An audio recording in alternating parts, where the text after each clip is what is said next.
हिवाळ्यात भरपूर असे आवळे बाजारामध्ये येतात आणि मला असं वाटतं की ज्या त्या सीझनमध्ये किंवा जे अन्नघटक उपलब्ध असतात ना, तर ते आपल्या शरीरावरती भरपूर चांगल्या पद्धतीने काम करत असतात.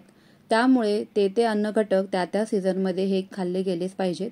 म्हणूनच आज आपण अगदी सोप्या पद्धतीने आवळा कँडी बनवतोय.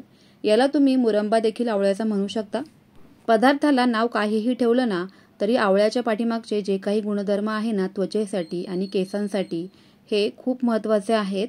या सीझनमध्ये म्हणजे हिवाळ्यामध्ये आवळा खाल्ल्यामुळे केसांचे आरोग्य तर चांगले राहतेच, शिवाय त्वचेचे आरोग्यही सुधारते. चला तर मस्त अशा आवळा कँडी रेसिपीला पटकन सुरुवात करूयात.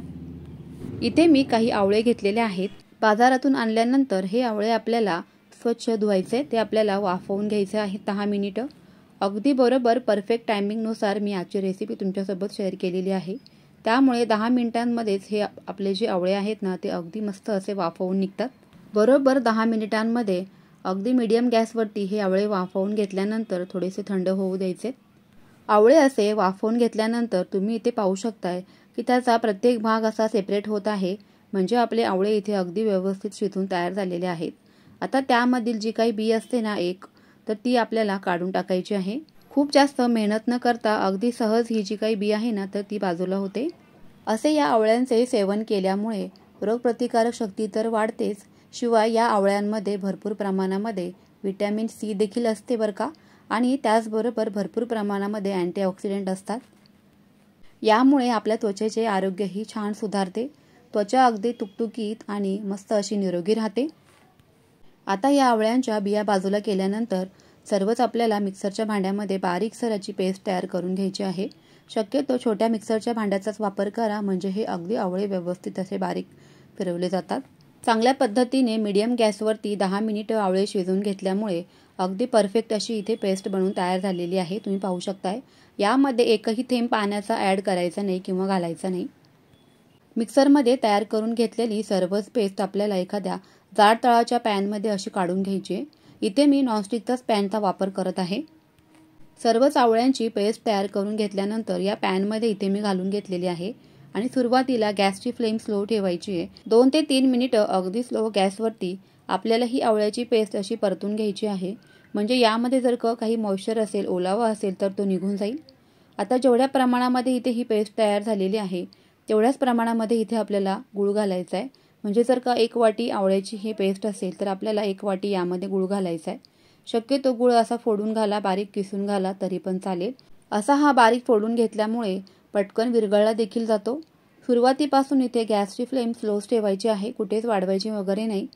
सतत आपल्याला 2-2 मिनिटांनी हे सर्वच मिश्रण मिक्स करून घ्यायचे, मिसळून घ्यायचे. गुळाच्या गाठी होत असतील तर त्या मोडून घ्यायच्या आहेत कलथ्याच्या मदतीने. 10 मिनिटांनंतर पुढे तुम्ही इथे पाहू शकताय गूळ अगदी चांगल्या पद्धतीने विरघळला गेला आहे. आता यामध्ये चवीपुरतं मीठ घालूया. अगदी चिमूटभर मीठ घालायचं, खूप जास्त मीठही घालायचं नाही. त्यानंतर 1 चमचा आपल्याला किंवा अर्धा चमचा जर लहान असेल तर अर्धा चमचा इथे साजूक तूप घालायचा आहे. छोटा चमचा असेल तर तो 1 चमचा घालावा. त्यानंतर इथे मी पाव चमचा वेलची पावडर घातलेली आहे, ज्यामुळे आपल्या आवळा कँडीला किंवा मग या मुरंब्याला अगदी मस्त अशी चव येऊन जाते. तूप घातल्यामुळे चकाकी खूप छान येते. आता हे सर्वच मिश्रण आपल्याला आणखी पुढे 10 मिनिटं शिजवून घ्यायचं आहे. म्हणजे सुरुवातीपासून टोटल आतापर्यंत इथे 20 मिनिटं झालेली आहेत.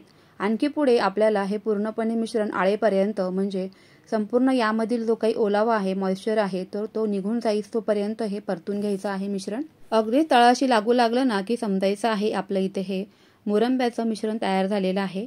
थंड होण्याकरिता एका मोठ्या ताटामध्ये काढून घ्यायचे. इथे मी बटर पेपरवरती हे सर्वच मिश्रण काढून घेते, म्हणजे खाली ताटाला चिटकून बसणार नाही. तुमच्याकडे जर असा बटर पेपर नसेल तर तुम्ही ताटाला तुपाने ग्रेसिंग करून घ्या तरी पण चालेल. आता हे सर्वच मिश्रण या बटर पेपरवरती कलथ्याच्या मदतीने एकसारखं पसरवून घ्यायचे. मिश्रण येथे पूर्णपणे गार करून घ्यायचे, एवढी मात्र स्टेप लक्षात ठेवायची. वेलची पावडर घातल्यामुळे या आवळा कँडीला मस्त असा फ्लेवर येऊन जातो. ज्या वेळेला मुलांना तीच भाजी खाऊन कंटाळा येतो किंवा काही गोड खाण्याची इच्छा झाली तर तुम्ही चपातीसोबत हा मुरंबा किंवा आवळा कँडी मुलांना खाण्यासाठी देऊ शकता. खूपच सोपी पद्धत आहे आणि मुलं देखील अगदी चवीने खातात. असा जर का तुम्ही मुलांना आवळा रस किंवा आवळा कँडी मिठाची जी काय बनवतात तर ती खायला दिली तर मुलं ती खाण्याचा कंटाळा करतात. पण अशा पद्धतीने जर का आपण गोड मुरंबा बनवला ना तर मुलं सुद्धा चवीने खातात. सर्वच हे मिश्रण आपल्याला फॅन खाली असं सुकून द्यायचं आहे. 1 ते 2 दिवस तरी यावरती एखादा नॅपकिन किंवा कॉटनचा रुमाल ठेवून ही आवळा कँडी फॅन खाली सुकवून घ्यायची आहे. 3 ते 4 तास इथे मी ही आवळा कँडी अशी फॅन खाली सुकवून घेतलेली आहे. चला तर लगेच सुरीच्या मदतीने अशी आवळा कँडी छोट्या आकारामध्ये कट करून घेऊयात. तुम्हाला ज्या आकारामध्ये हवी आहे त्या आकारामध्ये तुम्ही यांना लहान मोठे असे कट करून घेऊ शकता किंवा मग असंच जरी बरणीमध्ये भरून ठेवला ना तरी महिनाभर काही हा आवळ्याचा मुरंबा म्हणा किंवा आवळा कँडी खराब होत नाही, अशीच्या अशीच राहते. सुरुवातीपासून आपण स्लो गॅसवरती हे मिश्रण शिजवून घेतल्यामुळे यातील जो काही ओलावा आहे, मॉइश्चर आहे तर ते पूर्णपणे निघून गेलेलं आहे. त्यामुळे ही आवळा कँडी महिनाभर अगदी आरामशीर हवाबंद बरणीमध्ये टिकते. तुम्ही इथे पाहू शकताय किती दाटसरपणा आपल्या इथे या आवळा कँडीला आलेला आहे. मस्तच.